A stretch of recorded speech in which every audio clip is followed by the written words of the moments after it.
Conference will now be recorded. Thank you. So we went through last time the issues that one could run into with washing dishes. What are the issues that one could run into? Squeezing the sponge. So for that, you want to use a Shabbos sponge. Okay. Another issue.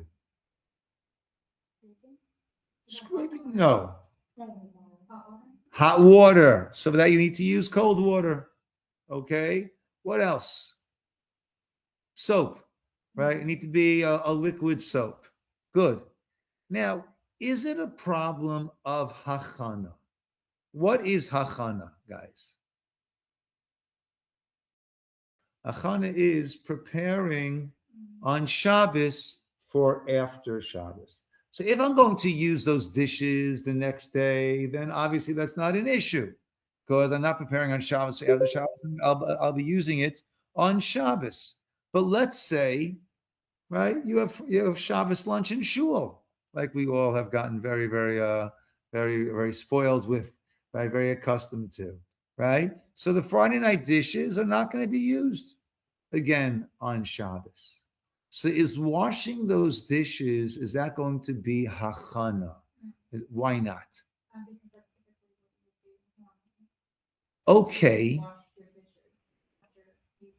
Okay. All right. So you want to apply that principle that we've used for washing your toothbrush to apply it to and to putting things away in the refrigerator or putting the ways in the cabinet, right? That's all right. I could hear that.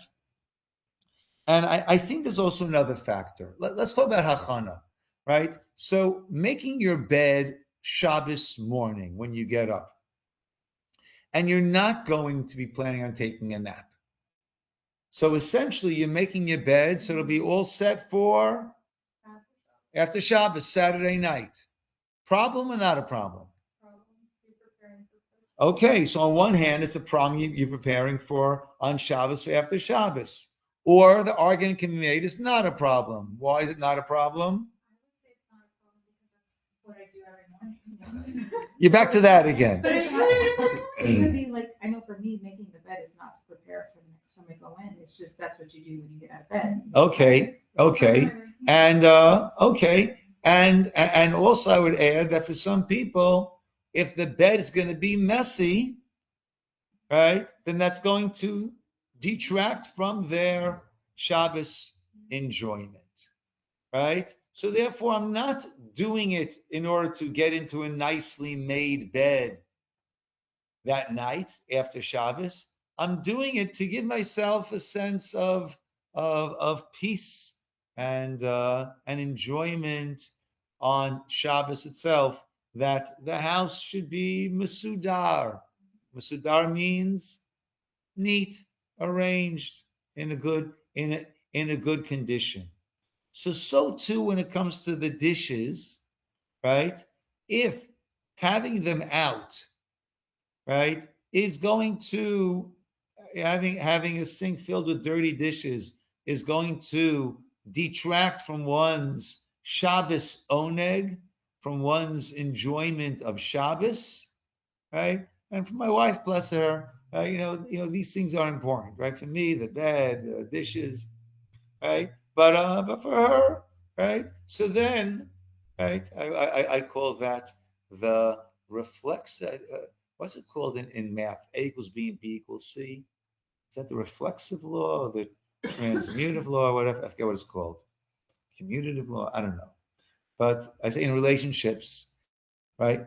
If this is important to you, and you are important to me, then this becomes important to me, right? So that is an approach that not everyone would necessarily ascribe to it, but that's certainly, I believe, an acceptable approach that one can, wash the dishes in a proper way on a Friday night, make the bed Shabbos morning, right? If that is going to allow for your Shabbat oneg, for your enjoyment of Shabbat.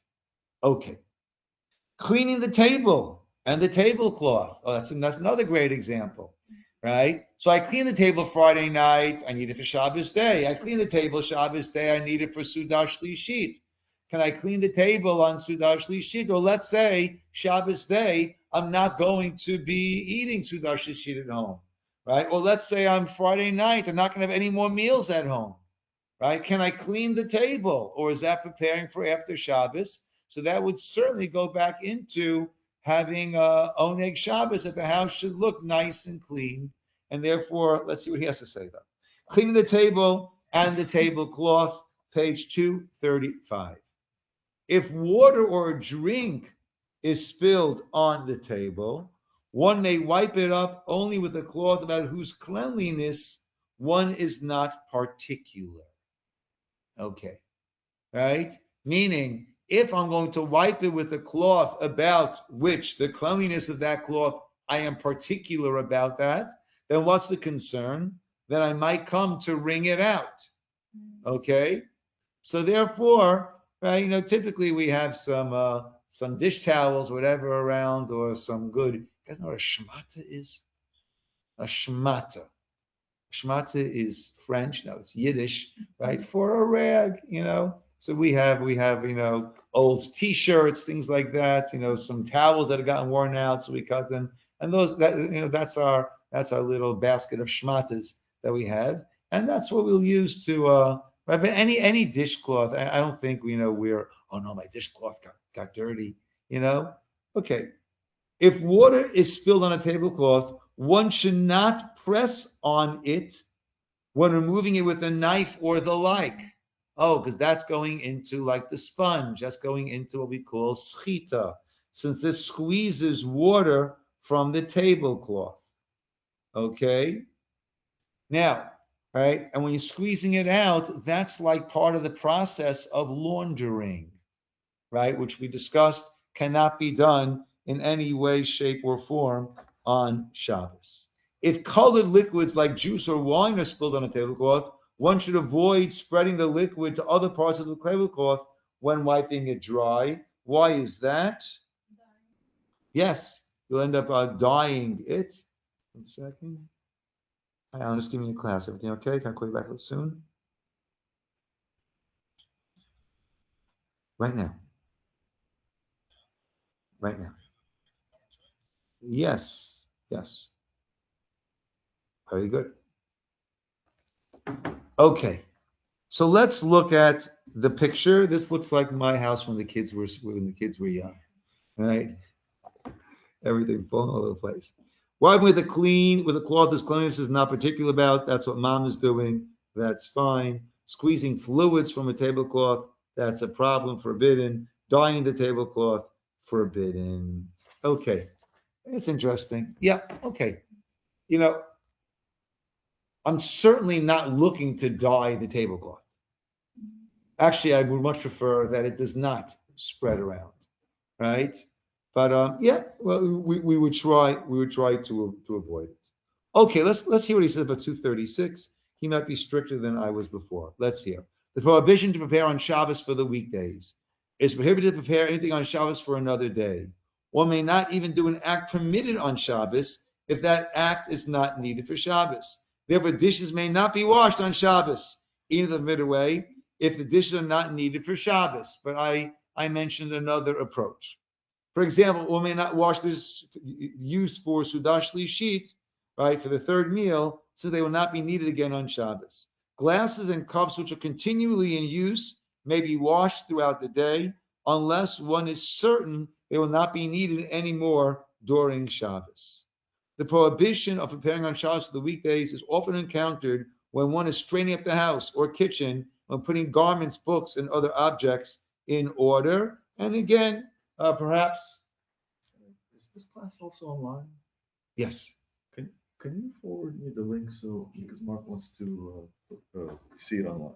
Yeah, it's the usual link. Sorry, everybody.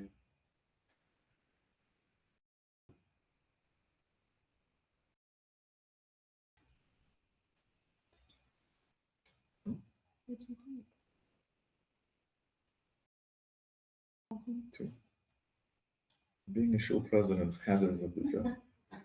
It's a risky job, huh? That's what we were talking about before.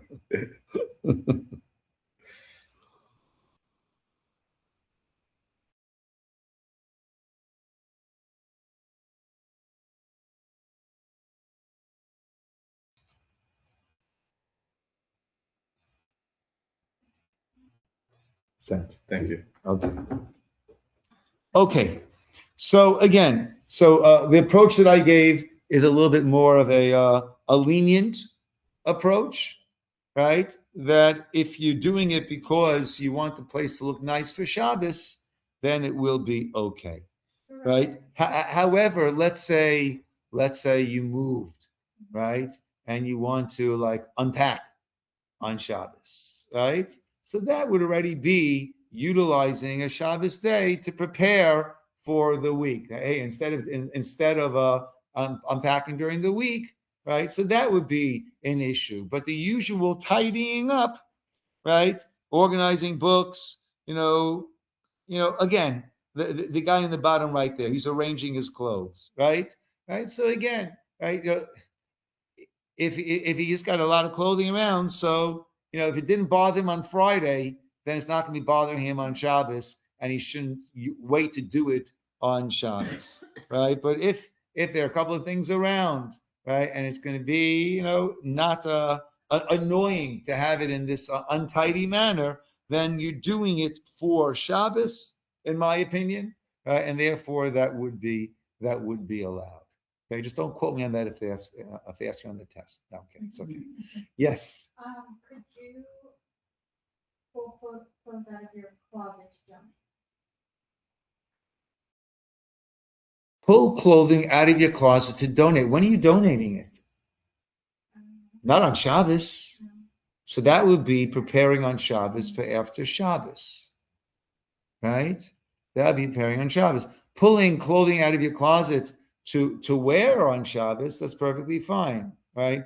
Pulling clothing out of your closet so you'll have it for your, for your Saturday night or for your Sunday, that would be preparing on Shabbos for after Shabbos, right? So all of those would be issues. Like we said before, anything that you're doing in order to tidy up, or anything that is the conclusion of, right? In other words, I pour myself, I have some cereal. So after I pour cereal, what do? I put the cereal box back in the, right? So that, right, even though I'm not going to have cereal again until Sunday morning, right? But that's not considered preparing. That is finishing your act of having cereal in the morning. Yeah. Okay. Good.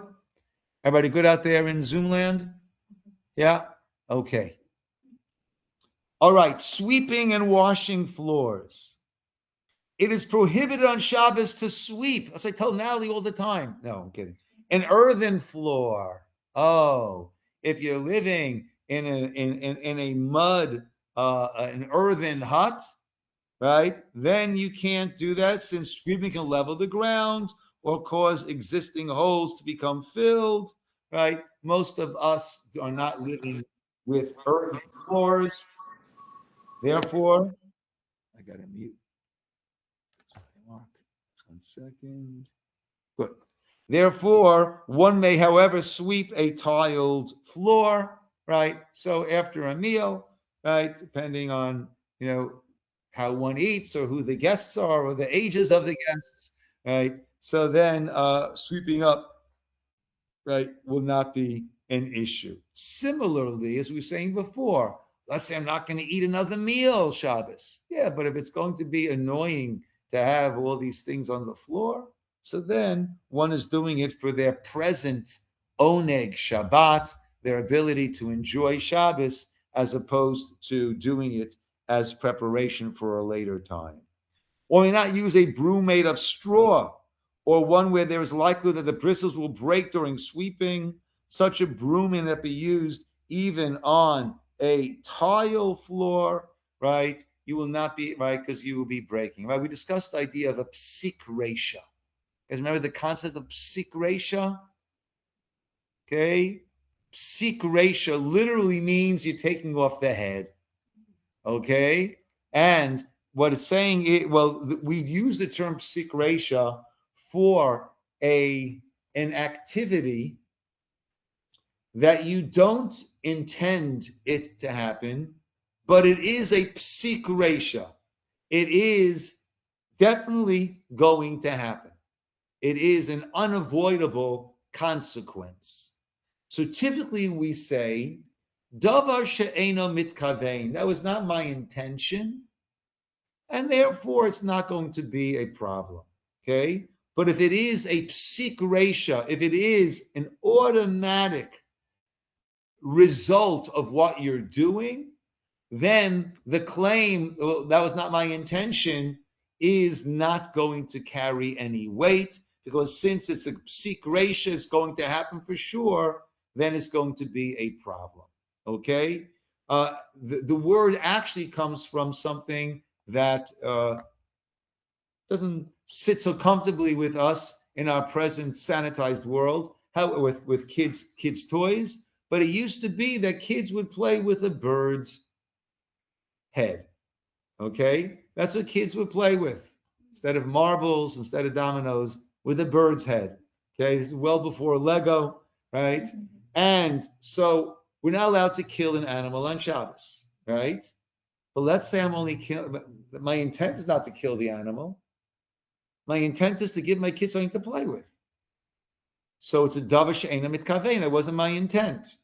However, the full expression is psik resha. You remove the head, v'lo yamut. It's not going to die. Meaning that is a classic psik resha. If you take off the head, it's going to die. And therefore, saying that was not my kavanah, that was not my intent, is not going to be an issue, right? Let's say pushing a stroller, right? Over a grassy area, right? It might pull out some grass. It might not pull out some grass. Therefore, you could push it on the grassy area. If it does pull out some grass, it pulls out some grass. But, right, that wasn't my intent. That it's not going to be an issue. The classic example that we have of that is pulling a bench on a sand lot, right? So it might create a furrow, like plowing. It might not. So I can pull it. If it does, it does. It doesn't, it doesn't. If it's a really heavy bench, then it would be considered a psik resha. It's definitely going to make that furrow. And therefore that will be a problem on Shabbos. So when it comes to this sweeping, right? If it is, the bristles will break during sweeping, right? Then one should not do it, right? Our brooms we're mostly not using straw brooms these days, right? To me, it sounds like I'm back in camp. I'm sweeping out the bunk with a straw broom, right? So, right. So our brooms are not really going to be an issue, right? So that will not be a problem. Okay. I'm sorry? Will they ask us questions about the They probably would want you to know, to be familiar, yes, definitely to be familiar with the concept of a psik resha. And if you have to go into the whole history of it, but a psik resha is an automatic, albeit unintended consequence. Right? That's a good way of doing it. An automatic, even though unintended, consequence. And typically, if it's unintended, that's right. We discuss flossing teeth, right? So, right, as long as your gums don't normally bleed when you're flossing, you can floss, right? And if the gums do end up bleeding, end up catching the gums and causing to bleed, not a big deal, right? That was not your intent, and that was not a psik resha, right? If your gums are always bleeding, go to a dentist, and don't do it on Shabbos until you get past that point. Okay? Good. One may not wash floors on Shabbos. Okay? Why? What's the problem with washing the floor on Shabbos? so they would be squeezing it all. Yeah. Hot water. Yeah. Well, even use, right, so cold water, right? But here, right, the very act of washing the floor basically involves schita, involves squeezing out the water from that which you are using to, but it's something that Natalie will do, as part of, the house needs to be in a nice misudar way, right? So she'll wash the counters. She'll wash the counter. I never understood, like, why do you wash counters? That was a new concept to me. Right? Gives her peace. When we first married, and Awesome. and she was pregnant. So in pregnancy, very often you get I call it the bionic nose, right? And you become very sensitized to any smells.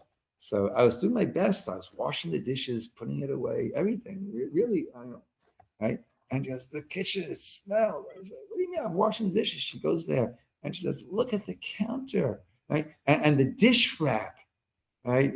Also, like, she said, like, I said, why would I want to wash a dish rack? I wash dishes and I put it in there, but stuff does accumulate there. So I learned some things along the way. So counters, gentlemen about to get married, counters do need to be washed, right? For men, it's a chok.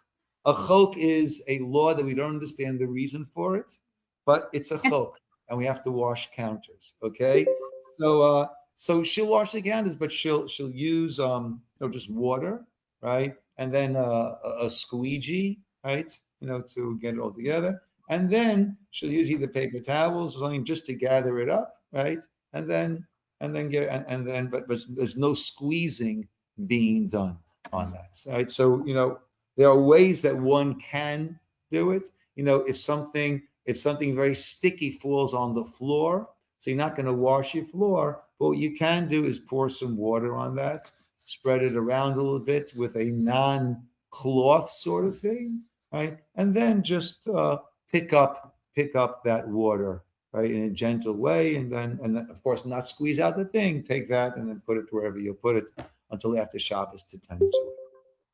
Okay. Well, I have a question about Yes. maybe like strollers on grass. Yeah. Does it matter whether or not it's in the Arab or not in the Arab? Okay, yes. So I was talking about the issue of pulling out grass. Yes. Okay, so Orly's making a good point, right? And that is a stroller cannot be pushed outside of an Eruv.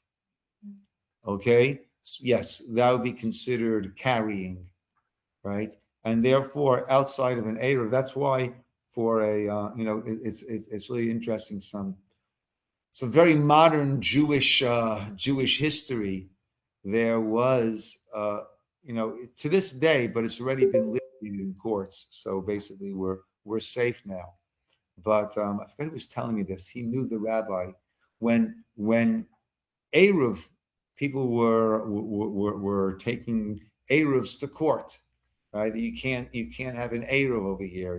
It's an eyesore. It's a this. It's a that. Whatever it was, and the Jewish lawyers who were there to advocate on behalf of the permissibility of having an Eruv, because it's on public property here, it's on our lights, right?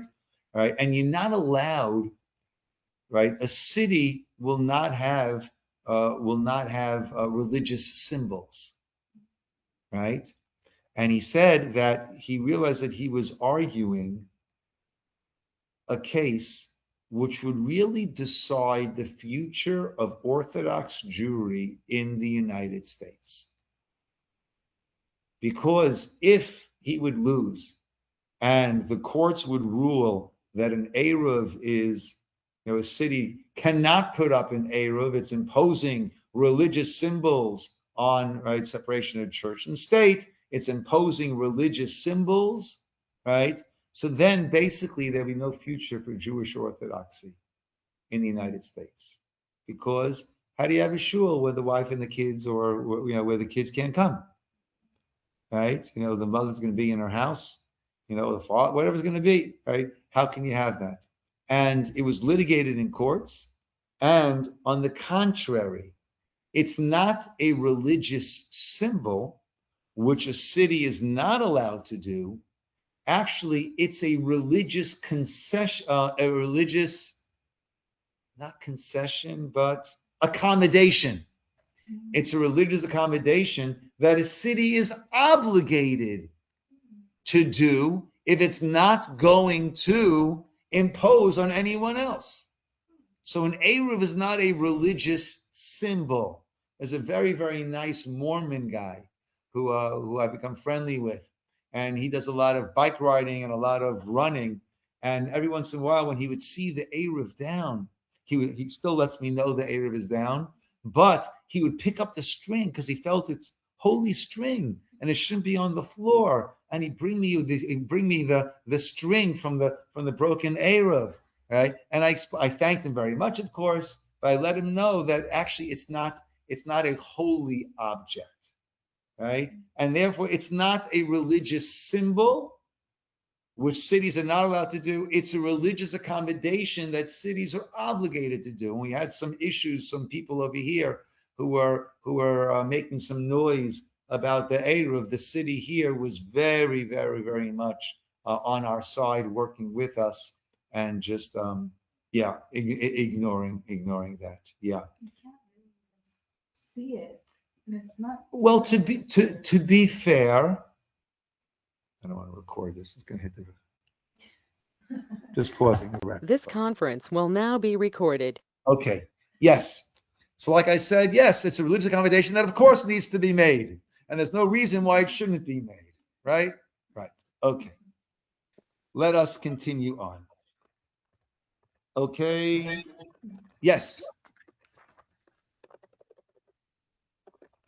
Okay. Washing, ironing clothes, and hanging laundry. Okay. 238. Washing or ironing clothes is prohibited on Shabbos. Okay. And that's why, remember we mentioned before that one could have a non-Jew do things on Shabbos that one is allowed to do, even though they will do it in a manner that we are not allowed to do it. They're going to wash the dishes. They can use a regular sponge. They can use hot water. They can use whatever soap they want, right? But that's only because we are allowed to wash dishes in a certain manner. So washing dishes is not the problem. The way it's being done is the problem. However, laundering is itself the problem. That is one of the 39 malachot. They would take that wool and they would cleanse it. They would launder it, right, in order to clean it, right, in the process of making the garments. Therefore, no matter what, but done by anyone, washing or ironing clothes is prohibited on Shabbos. One may not even wet a garment. This includes soaking dirty diapers in water. Now, you might say, well, of course, you're not going to do laundry on Shabbos. However, a common thing, a mistake that people make is they spill some grape juice on their white shirt. So what's your first inclination to do? Go into the bathroom and get a little water and try to clean it out. Maybe use a little bit of soap, right? That one can't do, okay? So some grape juice stains on a white shirt is it's a badge of honor that one wore it on Shabbos and spilled some grape juice. It happens. Yes. Could a non-Jewish help or a non-Jewish person do that for you? Like, No. Okay. This includes soaking dirty diapers in water. That's from a time past when people used to use cloth diapers. Okay. Actually, when our kids were born, at first we were using cloth diapers for a little while. The disposable diapers in Israel were A, very expensive, and B, not very effective. So it didn't really do the job. So for a little while, we were using cloth diapers. And the big thing, going back to the 1880s when I was having my children, in the 1980s, I feel like the 1880s, right? The big thing was people coming from the States. They would bring you Pampers. They would bring you Huggies. They would bring you diapers that actually contained what they were made to contain. And that was like, woohoo! Yeah. Since then, already over the years, when we were living in Israel, when kids were still small, the diapers became very, very good, right? So soaking dirty diapers in water is from a, I don't think anybody still uses cloth diapers. I was going to do it. He pooped on one, and I was like, I don't think I want to put that in my washer. No, you want to do it to save money? No, I just want to, I don't know, do something natural. Oh, yeah. Okay. Is prohibited to wring or shake off water from a garment or a cloth, okay? Because that would go into the category of schita, right? Of squeezing out. Wet laundry may not be hung on a line to dry on Shabbos. Okay? So what if you want to, let's say that you hang it up for Shabbos and you're like, oh, I want to wear it on Shabbos. Can you remove it then or no? Okay, so we'll see in a second. Clothes which became wet on Shabbos may not be hung up to dry, even in a place where no one will see them. Okay? This is the concept of marit ayin.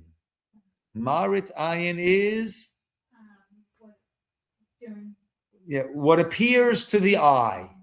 Okay? What appears to the eye. And it will look like you did laundry on Shabbos. So people have asked, 1 second, you're supposed to judge favorably. Dan lekaf zechut. You're supposed to judge favorably, right? So therefore, why do I have to, walk on eggshells and be so careful, right? People should judge me favorably. Well, actually, the problem is exactly that. They are going to judge you favorably. And they're going to say, oh, I saw Rachel. I saw Orly. I saw Lily. They were hanging. I guess it must be you're allowed to do laundry on Shabbos. So it's not they're going to say, oh, there's a terrible person. Ava's a terrible person. She did laundry on Shabbos. They're going to say, if Ava's hanging up, it must be laundry's allowed to be done on Shabbos. So that's the real problem, that people will think that it is allowed. And we have a general rule, even in a place where no one will see them. The idea is something that we prohibit because of marit ayin, even bechadrei chadarim asur, even in a room, even where no one will see it, it will also be prohibited.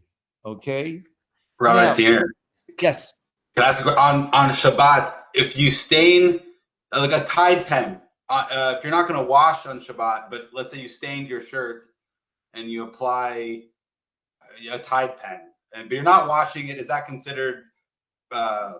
Yes, that would still be a problem of laundering. Yeah, so you have to take the hit and wait till after Shabbos, and then, like I said, if you can't get it out, it's a badge of honor. It's like when people are coming to shul in sneakers. It's a badge of honor. They walked, right? It's a badge of honor. So my kittel, my Pesach, kittel is a white garment that some of the custom to wear it at a wedding, and then you wear it on Yom Kippur. So I have one after Yom Kippur, and I have one for Pesach. The one for Pesach has been through the ringers. God, 4 cups of wine, 7 kids. You can just imagine what that's going to look like, But but I like that. That's a badge of honor. That's how it's supposed to be. Okay. When I was growing up in Forest Hills, so in order to, there was a very, very big, wide street, like 12 lanes. It was 3 lanes and 3 lanes, a little island to island, and then other ways called Queens Boulevard in Queens. Right? It's one of the worst streets in the United States in terms of casualties of people getting hit there. Right? It's terrible. Now there's a subway stop right there. And there's an entrance to the subway on this side and entrance to the subway on that side. And the turnstiles are right. So feasibly, you don't want to deal with Queens Boulevard. You go down to the subway, you walk across, come out of the subway. Beautiful, right? On Shabbos, we wouldn't do that. Why? Maris ayin. You can't have people, walking down to the subway with their kippah, right, on Shabbos, right? It doesn't look right. This comes up in an interesting way. We have 2 days of Yom Tov, of course, in Chutz La'aretz, outside of Israel, right? Israelis only have 1 day of Yom Tov. And many Israelis, when they come here, feel, I'm Israeli, right? I do 1 day of Yom Tov. So really the halacha is that you should not do anything bifra hesya. You should not do anything in a public manner. Okay? Meaning you're here for Pesach from Israel. That's when I was living in Israel. I came for Pesach. I wouldn't really have a second Seder. I would sit at the Seder. I'd eat some matzah, drink some wine. But I wouldn't be, doing everything, all the shiurim, all the amounts, right? Right? but but you don't do anything with Asya. A lot of Israelis, they come and they get a good flight out on the second day Yom Tov, so they'll fly on the second day Yom Tov, right? Now that actually, can cause some problems because I've got to explain to my boss. Here in the shul, it's not an issue. I have to explain to my boss that I can't come to work on the second day Yom Tov, and then the boss is flying and he sees all these people with kippas, on his plane. All of a sudden he calls me and says, I don't know what kind of story you're giving me that you have a holiday. I saw other religious Jews who are on the plane with me, right? So Marit Ayin, right, is something that can or often does become an issue. Here, someone just asked about this. Laundry which was wet at the beginning of Shabbos may not be removed even after it has dried. Okay? Meaning, let's say, right, I hung it up before Shabbos and it was wet going into Shabbos, right? Or let's say, I had it going in my dryer, right? And I have an older model dryer that when I open the door, no lights, no nothing going on. Just open the door, right? If it was wet going into Shabbos, then I can't use it on Shabbos even when it's dry. Why is that? No, I'm using it on Shabbos, Lily. I'm using it on Shabbos. Right? I put it in the dryer before Shabbos, and it dried. And by the time I come home from shul, right, the dryer finished. Right, Shabbos morning, I want to get something from the dryer. If it was wet when Shabbos began, I can't use that. It is muktzah. Yeah. What does muktzah mean? Well, the word muktzah means removed from. Anything which was removed from my usage. And what we say is as follows. If it was muktzah when Shabbos began, then it remains muktzah throughout the entire day of Shabbos. Kevan de it katzai bein hashmashot. Kevan, since it katzai was muktzah bein hashmashot, in the evening, in the dusk time when Shabbos was beginning, it katzai l'kula yoma. It's now muktzah for the entire day. Okay, that we'll come to the laws of muktzah, but let's say I always keep this pen for safekeeping, right, on this book. So going into Shabbos, this book is not where I happen to have put down my pen before Shabbos. No. This is where I put my pen going into Shabbos to make sure it's where I need it to be, right? Then this becomes what's called a basis, a base for something that is usher. And therefore, not only is this pen muktzah, but this book also becomes muktzah. And let's say a kid walks by and knocks it off, right? Earthquake. It comes off. Now it's not on this anymore. Still, this is muktzah the entire Shabbos. Why? Because when Shabbos began, this was a basis, a base for davar asur. Now, that does not mean if before Shabbos I'm running out, I happen to pop it down on something. That will not make it a base. I happen to put it down there. It was not a deliberate, I want the pen to be on this book for safekeeping. But in a case where it's deliberate, once it's muktzah when Shabbos begins, it remains muktzah throughout the entire day. Okay? So that's laundry which is wet at the beginning of Shabbos may not be moved even after it's dried. This applies to laundry which is wet enough to dampen an article it came in contact with. Okay? Because then we render it unusable at that time. If it wasn't that wet that it will dampen another article which it comes in contact with, then it was usable when Shabbos began, and therefore the problem does not begin. It was not muktzah bein hashmashot, and therefore it won't be muktzah for the entire day. Okay, clear? Makes sense? Removing a stain, 239. It is prohibited to remove a stain from a garment. If a damp piece of dirt or mud is stuck to a garment, one may remove it with one's fingernail as long as this will not clean the stain that remains behind. Okay, so then I'm not really cleaning it.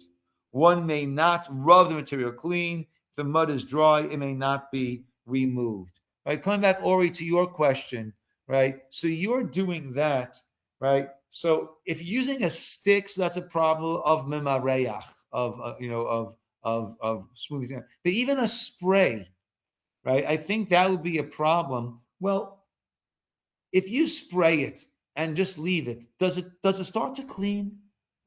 It does start. It starts to lift up the dirt. Starts to lift up the dirt. Okay, and even if it wouldn't, but that is hachana, that is preparing for after Shabbos, right? So that would not work. Also, that like the tie pins, the other issue with that is when you use it, you essentially are drawing or writing. Yeah. Shaking off dust, folding clothes, polishing shoes, 240. One may not shake off dust from clothes about whose appearance one is particular, because that will then basically be considered like laundering it. Further, put his Shabbos clothes and hat in a place where they will not fall and get dirty, lest he forgets the prohibition and come to clean these articles. Okay. Folding a tallis or other articles of clothing may be done only if a number of halachic conditions are fulfilled. Some authorities permit it as long as one doesn't fold on the original folds. Okay, so that's an interesting idea, right? It used to be, I don't know if it is so much now. I guess it is still now to a certain degree, right? If folding a garment in a certain way preserves the garment. I have it on the proper folds, right? A man's tallis, right? So there are set folds, and it keeps going on those folds. So on Shabbos, we would not fold the tallis on those folds. What one can do is fold it, right? Usually you have just in the middle, so make it a little bit off, right? One can fold it in the not on the original folds. Isn't that preparing for after Shabbos? So that goes into, Lily, your concept, right? That when you finish with the tallis, you fold it, you put it away, right? I'm not preparing for tomorrow. I am completing my usage of the tallis today, right? But one does need to be careful, right? This also comes up if you're taking off clothing Friday night and plan on wearing it again the next day. So you wouldn't arrange it just on the folds. You wouldn't hang it on the hanger, just on the pleats or on the folds, right? That you wouldn't do. Okay, good. Let's call it over here, my friends. Personal grooming. Okay, so that will be our next. Okay, that's a short one. Yeah, we'll see where we go. Electricity. Good. Okay. So next week we change the davening is moving to 5 instead of 6:30. Okay. So I think we made up the next week we will meet at 5:40. Is that what we said? 5:45? Is that what we had said? Okay. Does that work for people? Yeah, that's good with us. Okay, 5:45. All right, good. See you all then. Thank you. Good night, everybody.